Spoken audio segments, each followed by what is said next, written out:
Apa sih decision tree itu? Nah, bayangin nih kamu lagi bingung buat pilih film yang akan ditonton. Terus kamu nanya ke diri sendiri kayak, aku pengen film komedi nggak? Nah, kalau iya, kamu pasti lanjut nanya lagi kayak, ada yang baru nggak ya di Netflix?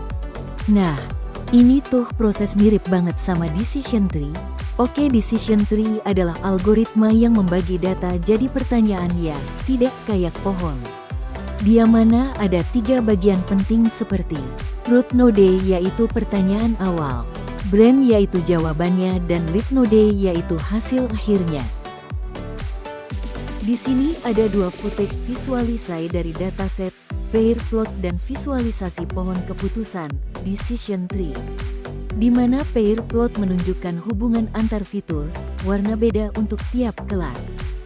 Pair plot ini nunjukin setosa gampang dibedain dari versicolor dan virginica berdasarkan panjang kelopak. Dan model decision tree classifier dilatih, otomatis pilih fitur terbaik pakai information gain. Oke, ini merupakan kode dari 2 visualisasi tadi dan menggunakan Google Colab. Pertama, di sini kita install dulu dependensinya. Setelah selesai diinstal, lanjut import library yang dibutuhkan seperti pada layar.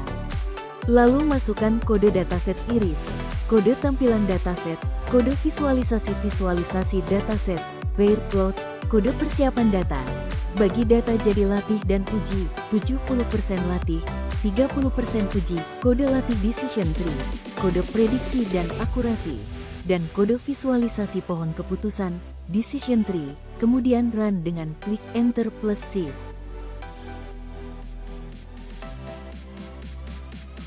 Sekarang kita masuk ke bagian penting dari cara kerja decision tree, entropy dan information gain. Entropy itu kayak ukuran kekacauan data. Misalnya, kalau data 50% beli dan 50% nggak beli, berarti kita nggak yakin itu entropi tinggi. Tapi kalau semua beli, entropinya 0. Information gain dihitung berdasarkan nilai entropi, yaitu ukuran seberapa acak atau tidak teraturnya data. Semakin besar nilai entropi, semakin tinggi ketidakpastian dalam data tersebut. Entropi memiliki nilai antara 0 hingga 1, di mana nilai entropi maksimum sama dengan satu data sangat tidak pasti, label seimbang. Entropi minimum sama dengan 0 data sangat pasti, semua label sama. Dengan memilih atribut yang memberikan information gain tertinggi, kita dapat membangun tree yang efisien dan akurat dalam melakukan klasifikasi. Analogi sederhananya, bayangkan kamu main tebak-tebakan dengan teman. Kamu harus nebak apa yang ada di dalam kotak misterius. Kalau kotak berisi 50% apel dan 50% jeruk, kamu bingung banget karena peluangnya sama. Ini entropi tinggi. Oke, ini merupakan rumus entropi, di mana rumus ini berasal dari teori informasi, di mana teori ini dikembangkan oleh Claude Shannon. Untuk dataset dengan beberapa kelas, misalnya beli dan tidak beli, penjelasan dari rumus kalian bisa dilihat dan dibaca pada layar. Lalu di sini ada contoh, dataset dengan 8 orang, 4 beli mobil, 4 nggak beli. Probabilitas beli sama dengan 4/8 sama dengan 0,5. Probabilitas tidak beli sama dengan 4/8 sama dengan 0,5. Entropi sama dengan 0,5 asterisk log garis bawah 2, 0,5 plus 0,5 asterisk log garis bawah 2, 0,5. Sama dengan 1. Entropi sama dengan 1 berarti ketidakpastian maksimal, karena kelas seimbang 50-50. Berikut merupakan source code dan visualisasi grafik dari entropi. Setelah mengetahui apa itu entropi, kita pakai information gain buat cari pertanyaan yang bikin data paling teratur. Information gain mengukur seberapa banyak ketidakpastian yang hilang setelah membagi data. Berikut merupakan rumus dan penjelasannya, kalian bisa baca dan lihat pada layar. Contohnya, entropi awal sama dengan 1, 4 ya, 4 tidak. Bagi berdasarkan usia lebih besar dari 30. Kelompok 1, usia lebih besar dari 30. 4 ya. 1 tidak entropi sama dengan 0, 722. Kelompok 2, usia 30. 0 ya. 3 tidak entropi sama dengan 0.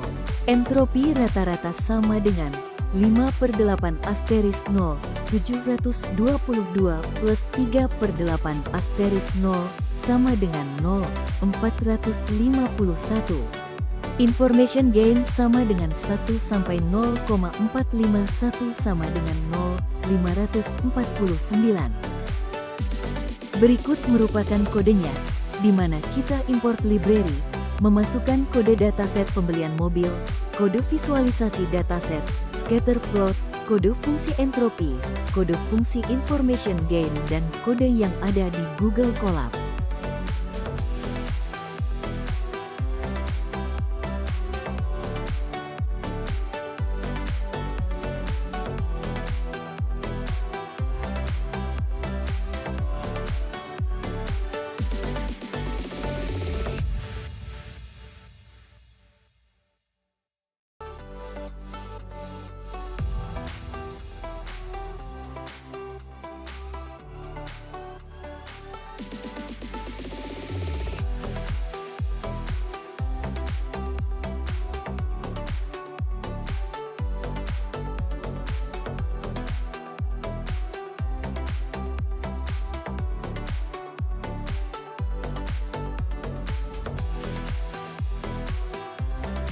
Berikut hasil visualisasi dari kodenya, di mana dataset 8 baris, fitur usia dan pendapatan, label beli 0 sama dengan tidak, 1 sama dengan ya.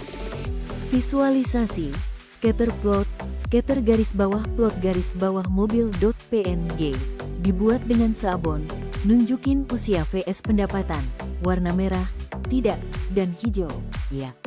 Ini bantu lihat pola. Orang yang beli cenderung lebih tua dan punya pendapatan tinggi. Entropi, fungsi entropi hitung ketidakpastian. Entropi awal sama dengan 1, data acak. Information gain, fungsi information garis bawah gain hitung pengurangan entropi. Usia dan pendapatan dikategorikan untuk mempermudah.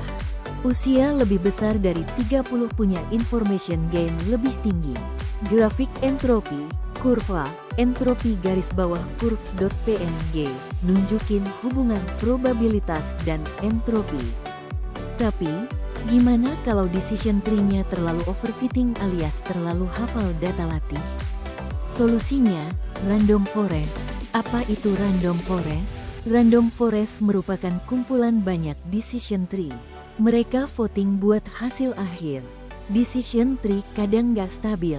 Solusinya, random forest. Random forest adalah kumpulan decision tree yang bekerja bareng.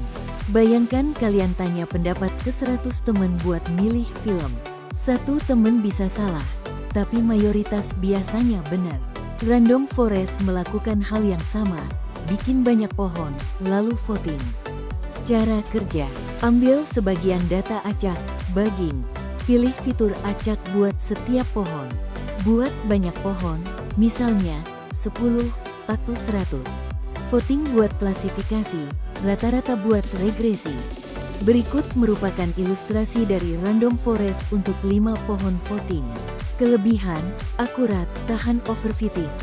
Berikut merupakan source code random forest, dataset breast cancer.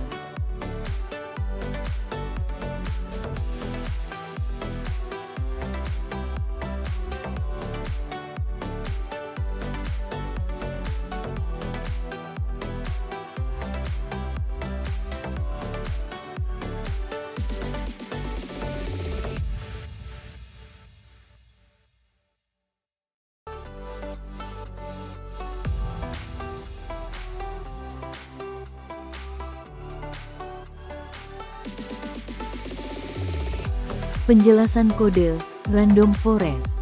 Dataset 569 baris, 30 fitur, ukuran tumor, tekstur, del, 2 kelas, 0 sama dengan ganas, 1 sama dengan jinak. Visualisasi, Heatmap korelasi, heatmap garis bawah cancer.png dibuat dengan seabon, nunjukin fitur yang berkorelasi kuat, warna gelap. Ini bantu paham data sebelum modeling. Persiapan data, data dibagi 70% latih, 30% uji. Random forest, model random forest classifier dilatih dengan 10 pohon.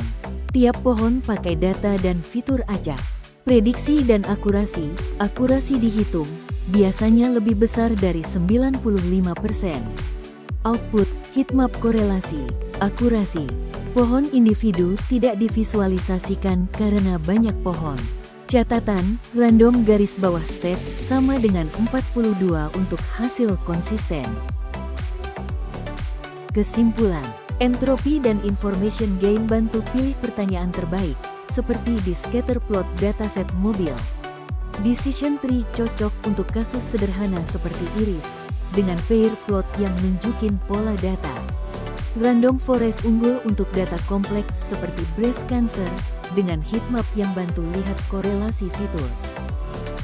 Terima kasih telah menonton video ini. Semoga video ini bantu kamu ngerti konsep dasar machine learning lebih mudah ya. Kalau kamu suka konten kayak gini, jangan lupa like, share, dan subscribe buat konten selanjutnya. Sampai jumpa di video berikutnya.